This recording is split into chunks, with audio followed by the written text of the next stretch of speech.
যারা আলেমদের পিছনে কুসমালোচনা করে, যারা ইমামদের পিছনে কুসমালোচনা করে, যারা হাফেজ সাহেবদের পিছনে গীবত করে, এরা হালাল সন্তান নয়, এরা বাপের হারামজাদা বেজন্মার বাচ্চা। বেজন্মার বাচ্চা না হলে আলেমের পিছনে গীবত করতে পারে না, বেজন্মার বাচ্চা না হলে ইমামের পিছনে গীবত করতে পারে না। আপনি জানেন আলেমদের উপরে কত অত্যাচার হচ্ছে, জুলুম হচ্ছে? ওই বাংলাদেশের কুখ্যাত মুনাফিকের বাচ্চা হাসিনা আল্লামা দেলোয়ার হোসেন সাঈদীকে দীর্ঘ 12 বছর জেলখানার ভিতর রেখেছিল। জেলখানার ভিতরে কোন কারণে কায়দাকরণ করে মারতে না পেরে জেলখানার বাইরে এনে হুজুরকে মেরে দিয়েছে। বাংলা লক্ষ কোটি মানুষ জানে।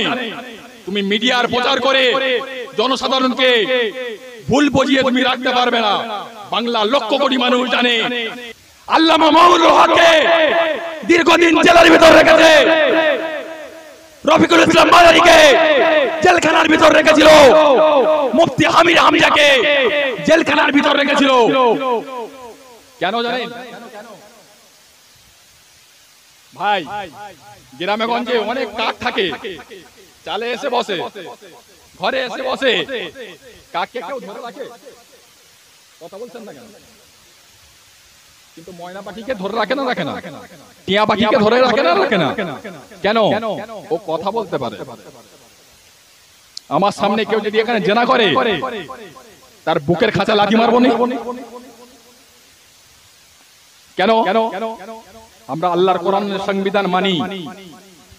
আল্লাহ পাক কোরআন শরীফের ভিতরে বললেন, লা তাকরাবুজ জিনা ইন্নাহু কানা ফাহিশাতাও ওয়া সাআ সাবিলা।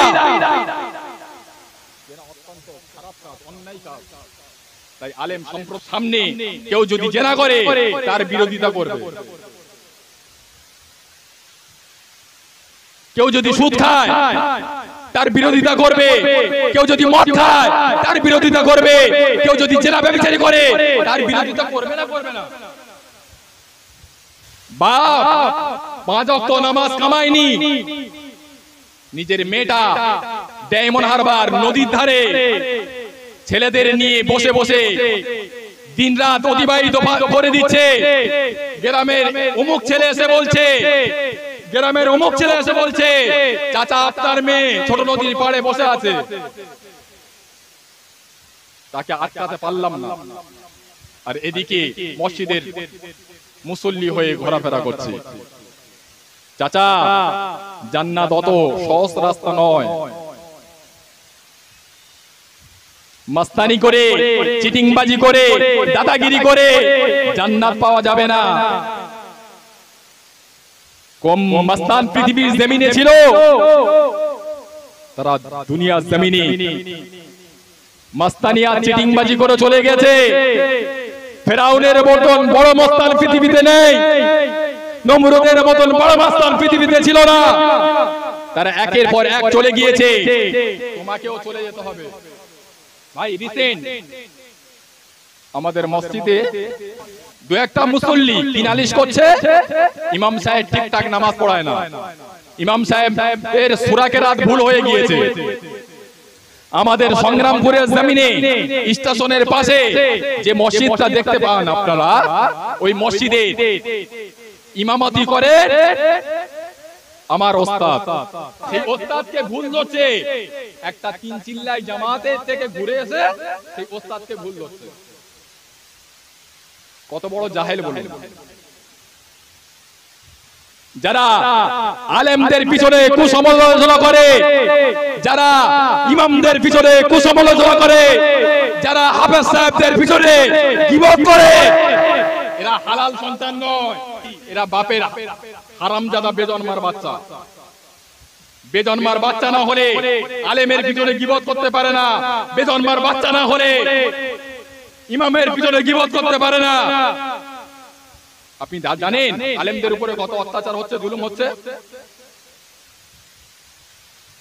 ওই বাংলাদেশের কুখ্যাত মুনাফিকের বাচ্চা হাসিনা আল্লামা দেলোয়ার হোসেন সাঈদীকে দীর্ঘ 12 বছর জেলখানার রেখেছিল। জেলখানার ভিতরে কোন কারণে কায়দাকরণ করে মারতে না পেরে জেলখানার বাইরে এনে হুজুরকে মেরে দিয়েছে। বাংলা লক্ষ কোটি মানুষ জানে। তুমি মিডিয়ার প্রচার করে জনসাধারণকে ভুল বুঝিয়ে তুমি রাখতে পারবে না। বাংলা লক্ষ কোটি মানুষ জানে আল্লামা মামুনুল হককে দীর্ঘদিন জেলার ভিতর রেখেছে।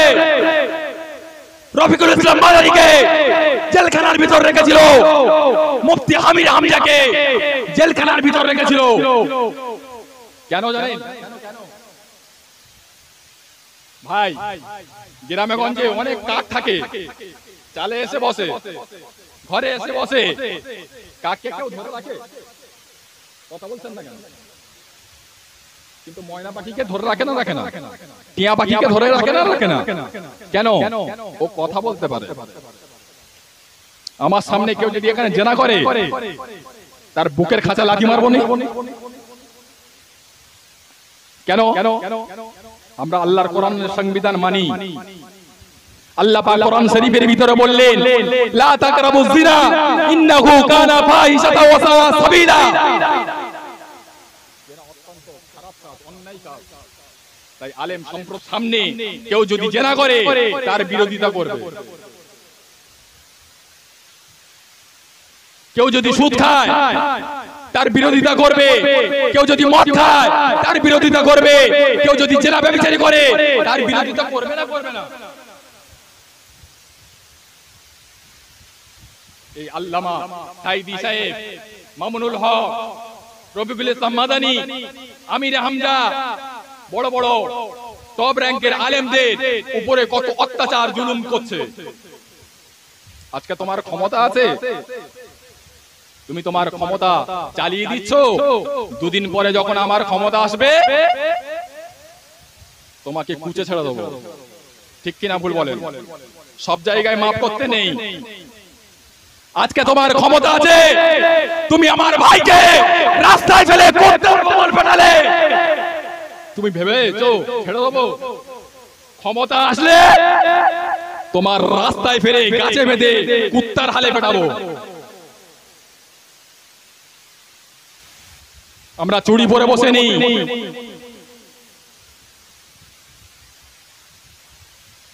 তুমি যা করছো করো। আমার ভাইকে যখন মারবে বিনা অন্যায়ে, আমি ছেড়ে দেবো না। আমার মা বাপের সম্পর্কে যখন গালাগালি করবে, আমি ছেড়ে দেবো না। 1 তারিখে আমার নবী পাকের কাছে একজন ইহুদি এসে বললেন, ইয়া রাসূলুল্লাহ, হাবিবাল্লাহ, আপনার সাহাবী আবু বকর আমার গালে চড় মেরেছে। আপনি নাকি ন্যায় বিচার করেন, আপনি নাকি সৎ বিচার করেন, আপনি নাকি ইনসাফের সঙ্গে বিচার করেন, এর বিচারটা আপনি করুন।